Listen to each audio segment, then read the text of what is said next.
रंजना कभी ब्रश नहीं करती थी।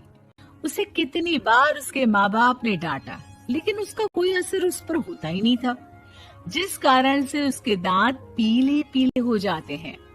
शादी के बाद अरे बहू, वैसे तो तुझ में कोई कमी नहीं है, पर तेरे दांत दांत इतने पीले कैसे हैं बेटा? कैसे मतलब? कोई सर्जरी थोड़ी ना कराई है। वो तो क्या नाम, मैं ब्रश नहीं करती थी तो पीले हो गए। अब क्या करूं? आप कहें तो लाल करवा लूं या फिर काले? यार ये क्या है, क्यों माँ से लड़ रही हो? लड़ रही हूँ? अरे मैं लड़ रही हूँ या ये बोल रही है कि दांत पीले हैं, पीले। अरे तपस्या थोड़ी ना की है इन्हें पीले करने के लिए। बकायदा ब्रश नहीं किया है 20 साल तक, तब जाकर। छी, कैसी बात कर रही हो? ये उस वक्त तो पीले नहीं थे जब हम लोग तुम्हें देखने आए थे। अरे तब साफ करवा लिया होगा डेंटिस्ट के पास जाकर। अब देखो कैसे पीले पीले लग रहे हैं। रंजना सास की तरफ गुस्से से देखती है। फिर शुरू हो गई पीले पीले पीले। अरे पीले तो तब भी थे जब मेरे हाथ का रसगुल्ला उड़ा उड़ा कर खा रही थी और बोल रही थी, लड़की नहीं गुणों का खजाना दे रहे भाई साहब आप।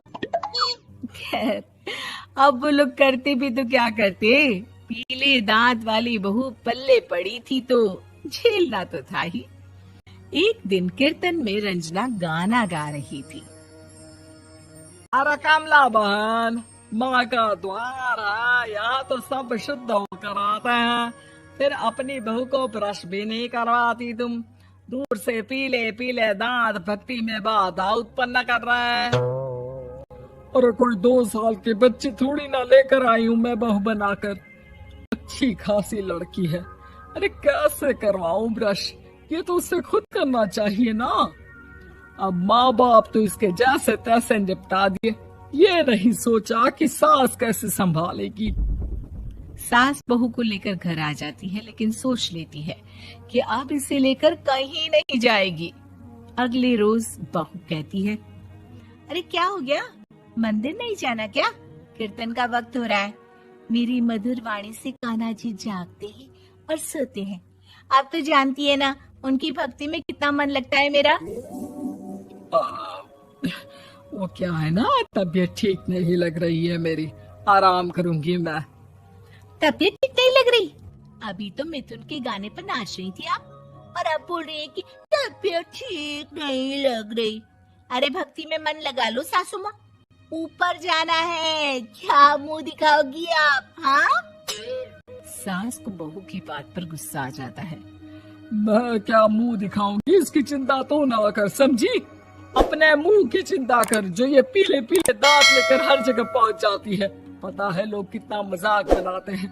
ना जी ना, मैं नहीं जाना कहीं तेरे साथ। तो ये बात है। कोई ना, मत जाओ, मैं अपने कमरे में ही बैठकर भक्ति कर लूंगी। ऊपर वाला दांत थोड़ी ना देखता है, मन देखता है, भावना देखता है। और अरे बस बस, तू सब कुछ दिखा, बस ये सफेद चमकदार दांत ना दिखाना किसी को, है? जा यहाँ से। बहू को सास की बात का कोई फर्क नहीं पड़ता। वो तो जैसी थी वैसी ही रह जाती है। सुबह नहाकर किचन में खाना बनाना, फिर खाना खाना, कीर्तन भजन करना और सो जाना। एक दिन, माँ जी मैं सहेली के घर जा रही हूँ, शाम को लेट आऊंगी। हाँ हाँ, तो जाना, मैंने कौन सा तेरी आरती करनी है घर पर बैठकर। रंजना सहेल के घर जाती है, जहाँ वो पार्टी में जाने की तैयारी कर रही होती है। अरे शिखा, कहाँ जाने की तैयारी कर रही है? मैं गलत वक्त पर आ गई क्या? अरे नहीं यार, उल्टा सही वक्त पर आई है। मैंने ये साड़ी और ज्वेलरी निकाली है यार, शाम को इनके ऑफिस की एक पार्टी में जाना है। बताना कैसा लग रहा है ये सब?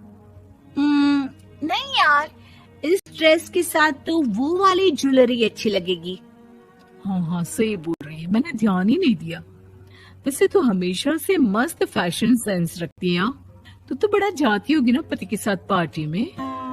रंजना कुछ नहीं बोलती, बस सोचती है कि यार काश ये बात सही हो जाती।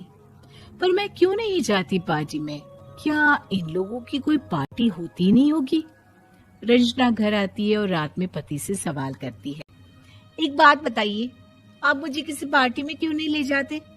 क्या आपकी यहाँ ऑफिस में पार्टी नहीं होती? पति बेचारा क्या कहता कि दांत पीले हैं तुम्हारे इसलिए। अरे कोई पार्टी होती नहीं हम लोगों के ऑफिस में, तो कहाँ से लेकर जाऊं? और मार्केट, मॉल, कहीं वीकेंड घूमना, कहीं तो। अरे यार सारे हफ्ते में एक छुट्टी मिलती है, तो सोचता हूँ कि आराम ही कर लूं। क्यों? रंजना मन मार के रह जाती है। पहले कभी सास के साथ मंदिर जाया करती थी, लेकिन वो भी सास ने ले जाना बंद कर दिया। घर बैठी बैठी रंजना बोर हो जाती है। तभी उसे आइडिया आता है और वो मायके जाने का सोचती है। सासू माँ, 2 दिनों के लिए मम्मी के घर जा रही हूँ। अच्छा ठीक है, आराम से जा। और हाँ, माँ से कुछ अच्छी आदत सीख कर आना कि कैसे शरीर के हर भाग की तरह दांतों की सफाई भी जरूरी होती है, समझी? शुरू हो गई ना आप? वो लोग आपकी तरह नहीं है कि छोटी छोटी बात का बतंगड़ बना दे। उन लोगों के लिए मैं मायने रखती हूँ, ना कि मेरे पीले पीले दांत। रंजना माँ को बिना बताए उन लोगों को सरप्राइज देती है, लेकिन जैसे ही वो दरवाजे पर पहुंचती है, अंदर देखती है कि घर वाले कहीं जा रहे होते हैं। अब माँ, काश रंजना दीदी की दांतों वाली प्रॉब्लम नहीं होती, तो वो भी हम लोगों के साथ चलती ना बुआ जी की बेटी की शादी में। हाँ बेटा, लेकिन अब उसे कौन समझाए कि उसको उसके पीले दांत नहीं दिखते, लेकिन उसके आसपास के लोगों को कितना एम्बैरेसिंग फील कराते हैं। मुझे तो कितनी बार उसके स्कूल की टीचर ने शिकायत की कि उसके साथ कोई लड़की बैठना भी नहीं चाहती, और ना ही कॉलेज में कोई उससे बात करना चाहता था। लेकिन पता नहीं क्यों उसे ये बात समझ में ही नहीं आती। कोई कमी नहीं है उस लड़की में, बस यही कि दांत पीले हैं। वो तो भला हो जीजा जी और उनकी माँ का, जो दीदी को जैसी है वैसे ही रखा हुआ है। रंजना को अपने घर वालों की बात सुनकर बहुत दुख होता है। वो सोचती है कि वो क्या करे, लेकिन फिर वो सीधा डेंटिस्ट के पास जाती है, अपने दांत चमकाती है और कसम खाती है कि वो रोज ब्रश करेगी। अरे क्या हो गया? तुम तो 2 दिनों के लिए गई थी ना, पर कोई ना, अच्छा है, चलो आ गई तो। रंजना सास के सामने आकर खड़ी हो जाती है और पूरी स्माइल करती है, उसके चमकदार दांतों को दिखाती हुई। चले मंदिर। माँ, मुझे माफ कर दीजिए, मैंने आप लोगों को बहुत एम्बैरेसिंग फील करवाया। मैं आज से रोज ब्रश करूंगी।